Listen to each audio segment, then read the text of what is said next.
Entonces, la lengua ha sido básica para la coexistencia de estas comunidades indígenas del pueblo purépecha. Pudiéramos pensar que la educación indígena real pues está en la familia, está en la comunidad.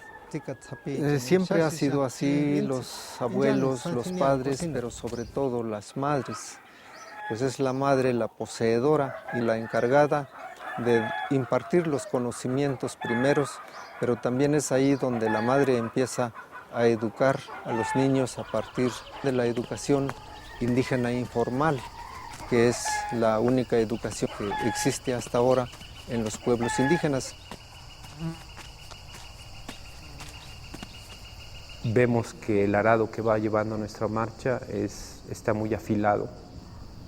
Y luego nos damos cuenta que no, que lo que pasa es que este país apenas tenía una pequeña capa que protegía todo lo que estaba adentro. Entonces prácticamente con caminar, el puro roce de la planta del pie iba a funcionar como si fuera una cuchilla que estuviera levantando algo más abajo. Tardamos en darnos cuenta en eso, en darnos cuenta en que no éramos nosotros los que estábamos levantando la tierra, sino que era la tierra que estaba buscando un pretexto para levantarse y que como otras veces el pretexto éramos nosotros, ¿no? Nosotros suponíamos que esto iba a pasar, que a la hora que va avanzando nuestra marcha iban a empezar a salir muchas cosas y con ellas iba a aparecer la tentación de tratar de encabezar o abanderar otras fuerzas, ¿no? Entonces los pueblos dijeron, vas, pero vas nada más a esto. Queremos que todas las fuerzas que se logren conjuntar vayan a un solo objetivo y que ese objetivo sea conseguible, en este caso el reconocimiento constitucional de los derechos y la cultura indígena. En ese momento las comunidades indígenas están haciendo realidad el para todos, todo, nada para nosotros. Demos más fuerte, que sea con toda la emoción que se necesita. ¿Listos, niños? Listos.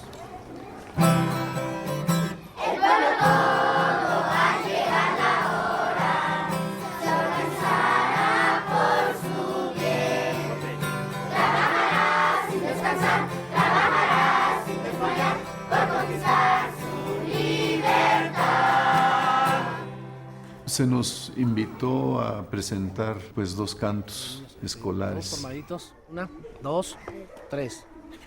Y se dieron algunas indicaciones para elaborar la bienvenida al subcomandante Marcos y a todo el contingente que venía con él.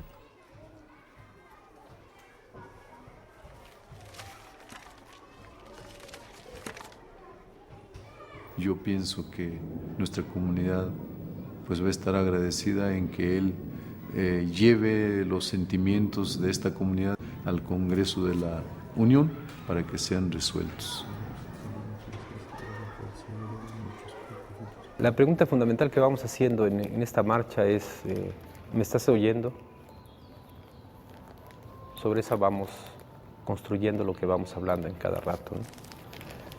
Eso nos llevaba a más preguntas, por supuesto, al que solo nos contestaba una parte, sí te escucho, ¿qué es lo que necesito para que me entiendas? Al que me escuche y me entiende, ¿qué es lo que necesito para que estés de acuerdo con lo que estoy diciendo?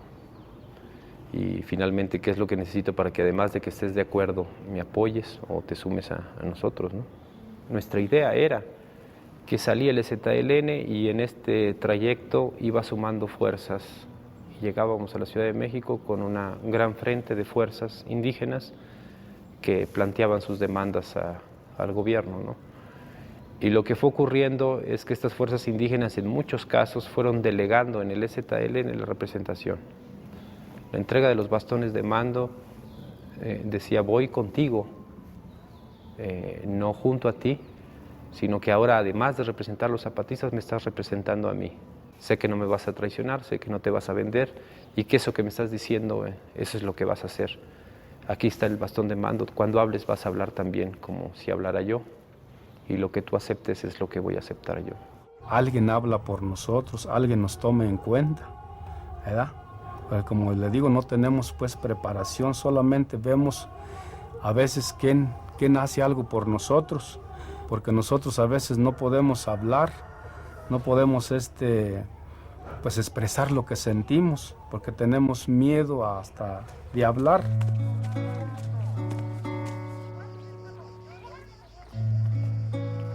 Se nos habla y se nos prometen cosas que finalmente no las cumplen.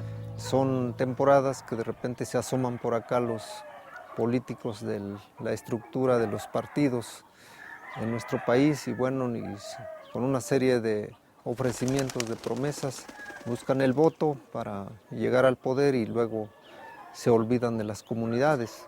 Lejos de resolver los problemas sobre la tenencia de la tierra o sobre límites comunales, pues lo que van a hacer es también dividir a las comunidades, es también hacerlas enfrentar, porque la legislación pues no se adecua también a las condiciones sociales o políticas o formas propias de organización de la comunidad. Y bueno, creo que eso debe de combatirse, debe de acabarse.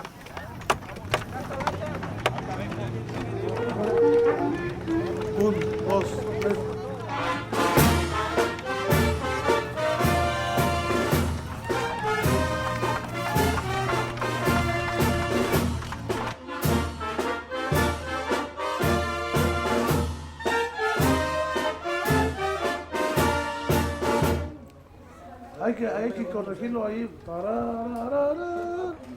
Cesaría para las aguas.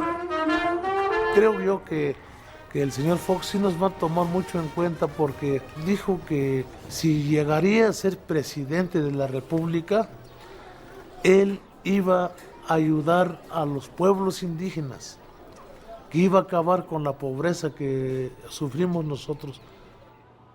Sabemos que la clase política en México no tiene la silla vuelta hacia la gente que dice gobernar, sino está volteada la silla hacia los bancos, hacia el poder financiero.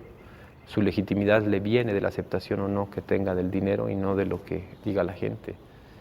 El consenso que se ha alcanzado a nivel nacional en todas las clases sociales de que tiene que resolverse el problema indígena es impresionante. Salvo la cúpula empresarial y solo una parte de ella que se ha declarado en un retroceso histórico gigantesco, aproximadamente un siglo, para decir que los indígenas tienen que permanecer en las condiciones en las que permanecen actualmente. Fuera de ellos, el resto de la población reconoce que la demanda es justa y que este es el momento de resolverla, ¿no? La derecha había ascendido al poder, había logrado desplazar al Partido Revolucionario Institucional, tenía todas las canicas en la mano. En términos internacionales eso significaba que para el poder financiero y los gobernantes del mundo, México podía presentarse ya por fin con la careta de democratizador. En ese sentido, la permanencia de un grupo rebelde, armado como el nuestro, que planteaba las demandas básicas de democracia, libertad y justicia, era puesto en un cerco mediático, es decir, ustedes ya no tienen razón de ser. Sí, qué bueno que hicieron lo que hicieron, pero ya México ha cambiado, ¿no?